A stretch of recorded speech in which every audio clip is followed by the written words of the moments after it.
बहुत समय पहले की बात है। एक छोटे से गांव में रामू नाम का एक गरीब किसान रहता था। उसका जीवन बेहद कठिन था। उसके पास थोड़ी सी जमीन थी जिस पर वो मेहनत करके खेती करता था। हर साल वो आसमान की ओर टकटकी लगाकर बारिश का इंतजार करता, क्योंकि बारिश ही उसकी फसल का भविष्य तय करती थी। रामू दिन रात मेहनत करता, लेकिन कभी सूखा पड़ता तो कभी ओलावृष्टि हो जाती। उसके घर में उसकी पत्नी और 2 छोटे बच्चे थे। कभी कभी तो परिवार को भूखा ही सोना पड़ता था। लेकिन रामू ने कभी हार नहीं मानी। उसका विश्वास था कि ईमानदारी और मेहनत का फल एक दिन जरूर मिलता है।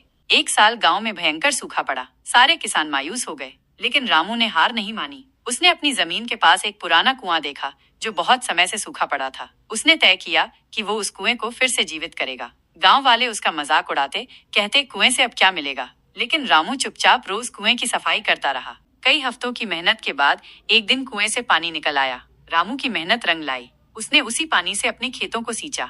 जब बाकी खेत सूखे पड़े थे, तब रामू के खेतों में हरियाली लहलहाने लगी। उसकी फसल खूब हुई और वो बाजार में अच्छी कीमत पर बिकी। रामू अब गांव का सबसे सफल किसान बन गया। उसने न केवल अपने परिवार को खुशहाल बनाया, बल्कि गांव के बाकी किसानों को भी कुएं से पानी लेने की इजाजत दी। गांव वाले जो कभी उसका मजाक उड़ाते थे, अब उसकी तारीफ करते नहीं थकते। सीख: ये कहानी हमें सिखाती है कि मेहनत, धैर्य और विश्वास से किसी भी कठिन परिस्थिति को बदला जा सकता है। जो इंसान कभी हार नहीं मानता, किस्मत भी एक दिन उसका साथ देती है।